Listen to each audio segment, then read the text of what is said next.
Five News. Five News. High Five.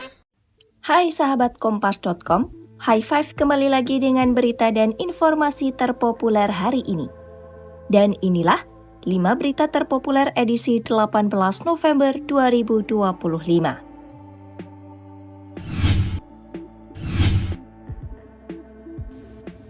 Pelaporan sejumlah anggota Komisi 3 DPR RI ke Mahkamah Kehormatan Dewan disebut tidak memengaruhi rencana pengesahan RUU KUHP yang telah dijadwalkan. Wakil Ketua DPR RI Cucun Ahmad Syamsurijal menyampaikan bahwa proses legislasi tetap berjalan sesuai mekanisme. Ia menjelaskan saat pembahasan sudah masuk tingkat 1, prosedur tersebut tidak dapat terganggu oleh aduan MKD. Cucun menyampaikan, bila ada pihak yang tidak sepakat dengan substansi RUU KUHP, saluran yang dapat ditempuh adalah uji materi di Mahkamah Konstitusi. Meski begitu, ia menambahkan bahwa MKD DPR RI tetap akan memproses setiap pelaporan yang masuk sesuai kewenangan dan aturan yang berlaku.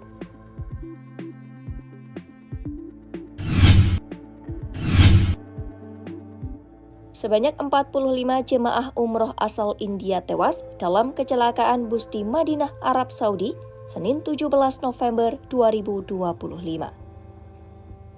Menurut laporan media India, bus tersebut bertabrakan dengan truk tangki diesel saat dalam perjalanan dari kota suci Mekah menuju Madinah. Perwira tinggi kepolisian di negara bagian Telangan Selatan Hyderabad, tempat sebagian besar jemaah berasal, Visi Sajanar mengonfirmasi insiden tersebut.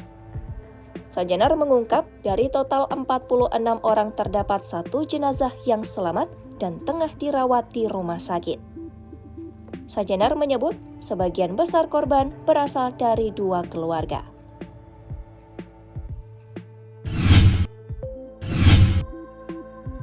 Pemerintah Israel menegaskan pihaknya akan bertindak lebih jauh jika PBB mengakui pembentukan negara Palestina.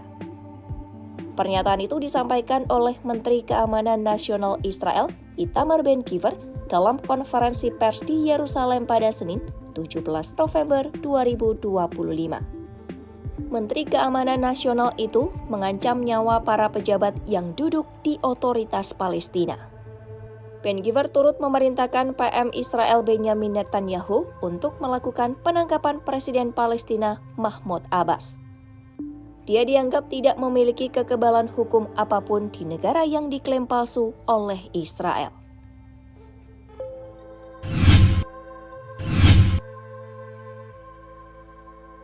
Presiden Prabowo Subianto baru-baru ini berjanji uang negara hasil rampasan koruptor akan digunakan untuk digitalisasi pendidikan. Janji itu disampaikannya dalam acara peluncuran program digitalisasi pembelajaran di SMPN 4 Bekasi, Jawa Barat pada Senin 17 November 2025. Ini bukan janji pertama yang disampaikan Prabowo, bahwa ia akan mengalihkan uang hasil rampasan koruptor ke rakyat melalui program-program pemerintah. Sebelumnya, Presiden memastikan uang hasil korupsi ekspor minyak sawit mentah dapat dipakai untuk merevitalisasi ribuan sekolah dan membangun sekitar 600 kampung nelayan dengan fasilitas modern. Selain itu, Prabowo juga pernah menyebut uang pengembalian dari koruptor akan dipakai untuk membayar utang Bush. Ia memastikan pemerintah punya uang untuk membayar utang tersebut.